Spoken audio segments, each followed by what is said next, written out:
I want to meet someone who has emotional maturity, who is kind, caring, reliable, strong, emotional stability, financial stability, has goals and plans but has time and space for me, loves pets but doesn't have any yet, lives nearby, at least in the same country, doesn't smoke, sportive, can make an amazing father one day, is in love with me. Hold on a second.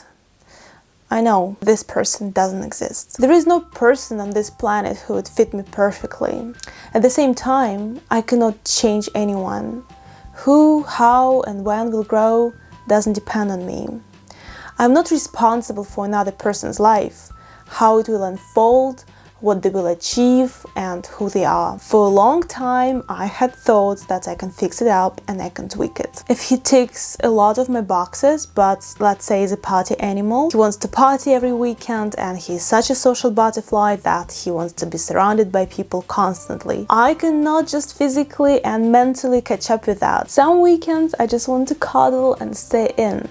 And I thought that I can influence his behavior somehow. It never worked like that. I was just delusional. Why did I do that? Because of my selfishness. I want my relationship to work in one particular way, no questions asked. I had the whole script written for a person even before I met him, but it doesn't pan out my way. Life unfolds the way it unfolds, regardless of what I want another person to be, to become, or to do. What to do with it? The first step is acceptance. And by acceptance, I mean that we should accept that this is the way we are wired. This is how we roll. If you're watching my video, it means that probably you are nearly there or maybe you're already there. I don't think any progress is possible if you don't accept and admit your status quo.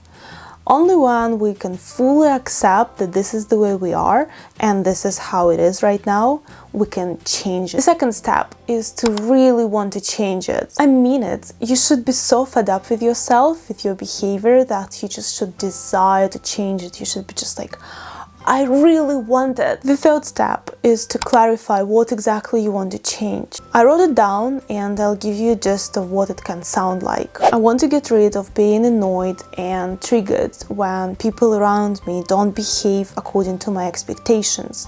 They don't behave according to just how I think they should behave. When I go on a date, for example, and I want to see my date having a project of passion, being focused on something meaningful, maybe something business-like, because I have this idea of a power couple, I really want that. But all he wants is to spend his time doing fun activities. Or when my friend is dating someone mediocre, and I really think that she deserves someone better, and I want her to follow my approach and look for someone better out there instead of this quite average guy who is just average, just nothing special. Or again, when I go on a date and I want to see them or hear them think in opportunities, what people nowadays call abundant mindset, but instead of that, they just say on repeats that, you know, I just cannot have this amazing job, or yes, I have a dream, but I don't know if I can achieve it because it's very hard. Like housing market is really hard, job market is very hard, everything is really challenging, so I don't know if I can have it all in life. While I want to hear them say that they can achieve everything they put their mind to, because this is what I believe. Sneak peek. If I accept something, it doesn't mean that I'll become their girlfriend or will become the best friend to my friend's date. No. It doesn't mean that, but what it means, we're gonna find out later in the video. The fourth step is to catch yourself when you display those behaviors and pause. Our immediate response to things that we don't accept is either we start imposing our view on the person, or we can start asking them questions that are planned to lead them to understanding how flawed their mindset or their approach is. It's important to stop and to return yourself to the now. What helps me is to be like, okay, how can they be useful to someone right now? How I can be in the same space with people I am with? Does it make sense? Basically, how I can be with those people and not in my thoughts, not in my head. And one way to be with them is to be useful to them and switch my focus, switch my attention. Fifth step is to do it differently this time. I don't yet know what's right or what's a more productive response to this situation is, but I know for sure what my tendencies are, and I know for sure what I should be avoiding. So I can choose to respond differently. It doesn't have to be right. It doesn't have to be right, but it can be different. Just out of curiosity, just to see how it feels to do something different this time. And my go-to response whenever I'm in the situation and I know that I'm getting triggered, but I don't want to respond in the similar or in the same fashion. So I can say something like, whatever works for you. If it works for you, I'm happy for you, then it's great. So for example, someone tells you that, hey, I like to party all weekends, I'm a party animal. And you understand that you're quite introverted, so this guy will be quite difficult to handle for you, right? Especially if he brings this party home. So you can say, yeah, good if it works for you this way. We don't have to ask him deepening questions. We don't have to be like wondering or trying to help him in this sense. You can just say, good that it works for you. I'm happy for you. How does it feel? Proud of yourself? Relieved? Feels good, huh?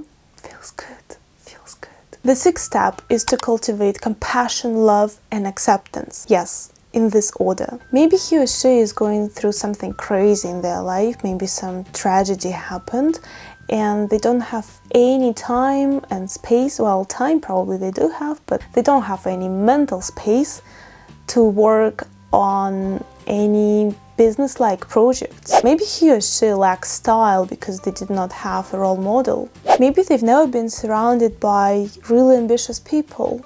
Maybe they did not have a chance to go to a business school. Maybe they never came across any sophisticated literature on the topic. Maybe they are a smart, intelligent, and high potential individual that just grew up in a mediocre environment with scarce resources. It doesn't mean that we have to stay, rescue, and change them, but we can show kindness and compassion, because acceptance doesn't mean that we have to be friends with them and we have to become their partner, marry them. It doesn't mean that. You can just accept them the way they are, showing love and compassion, and walk away. The seventh step is to know your non-negotiables. For example, maybe for you it's okay if someone lacks style, but it's a no-go if they have unhealthy eating habits. For me, it's a must that a person has some sort of a passion project, so to say. I don't care what, it can be anything. He can invest, he can do coding courses in his spare time, he can do courses to enhance his skills on his jobs or for his career. I really don't care what, as long as he is passionate about it and maybe has some sort of business sense in him, because it's familiar to me and I understand it and I can relate to it. And the reason it's important for me is because I have my projects I'm super passionate about. My eyes sparkle when I talk about my passion projects, and it's quite important for me that the person I'm with has also something like that. I would be just bored with someone who can talk only about his 9 to 5, his fun activities, his gym, and his friends. It's boring. I want to be able to talk about something else. My mind is quite active and it needs to be entertained. But that's me. It doesn't have to be this way for you. And following these steps, I'm starting, and yes, I'm saying starting because it's also something that I'm working on right now. So it's work in progress for me as well. I'm starting to see a person for who they are instead of who I think they should be or should become. Thank you very much for watching till the end. I really appreciate you if you're still here. As usually, if you like this video, then please give this video a thumbs up because it really supports my channel. Subscribe to my channel because I upload videos every single week. Ooh, yeah, every single week. You can imagine how much effort I put into it, huh? And leave a comment down below because I'd really like to know what you think. Thank you very much and see you in the next video. Bye!